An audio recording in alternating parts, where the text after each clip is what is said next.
అవన్నీ వర్కౌట్ చేస్తున్నా, బోర్డ్స్ కూడా ఆర్గనైజ్ చేస్తాను. నేను వెళ్ళి కొంచెం ఆర్గనైజ్ చేసుకొని నేను మాట్లాడతాను. మళ్ళీ టైం టు టైం మీకు ఇన్ఫర్మేషన్ ఇస్తాను, ఎవ్రీ అవర్కి ఇస్తాను. Okay sir, please. ఓకే,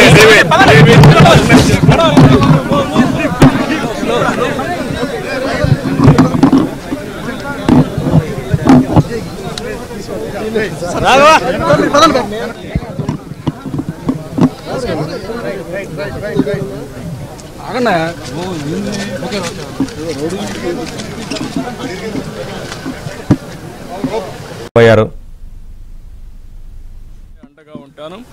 నేను అందరినీ చూశాను, వాళ్ళ బాధలు అయితే వర్ణనాతీతం. చాలా బాధపడుతున్నా. ఓసారి నేచర్ చేసిన పని గత పాలకుల యొక్క వైఫల్యం వల్ల బుడమేరు బ్రీచ్ అయింది. అది ఎవరు నోటీస్ చేయలేకపోయారు. ఈ 3 నెలల్లో అది ఎప్పుడో క్లోజ్ చేసి ఉండాల్సింది. ఈ యొక్క ఎక్కువ వర్షం పడడం, ఎక్కడ చూసినా నీళ్లు వచ్చేయడం, దానివల్ల నీళ్లంతా వచ్చి టౌన్ మీద పడిపోయింది. నా రాజకీయ జీవితంలో ఎప్పుడు ఇంత విపత్తు విజయవాడలో చూడలేదు. ఇది ఒక పెద్ద విపత్తిది.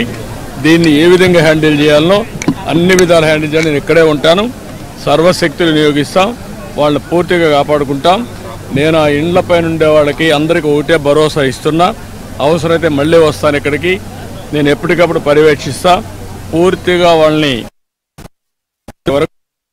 ఉంటాం. అదే బోర్డ్స్ అన్ని పెడతాం, వాళ్ళకు కావలసిన నిత్యావసర వస్తువులన్నీ సరఫరా చేస్తాం, మంచినీళ్ళు పంపిస్తాం. మీరు కూడా తొందరపడద్దండి.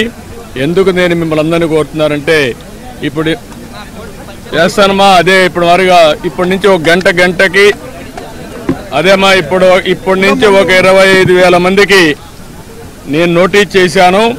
భోజనం కూడా సరిగా లేదు, సదుపాయాలు లేవు, మంచినీళ్ళు కూడా లేవు. మొత్తం నేను డంప్ చేస్తాను, బోట్ల ద్వారా అవే పంపిస్తాను. ఎవరైనా ఆరోగ్యం బాగాలేకుండా ముసలి వాళ్ళు కానీ చిన్నపిల్లలు ఉంటే వాళ్ళు బయట తీసుకొద్దాం.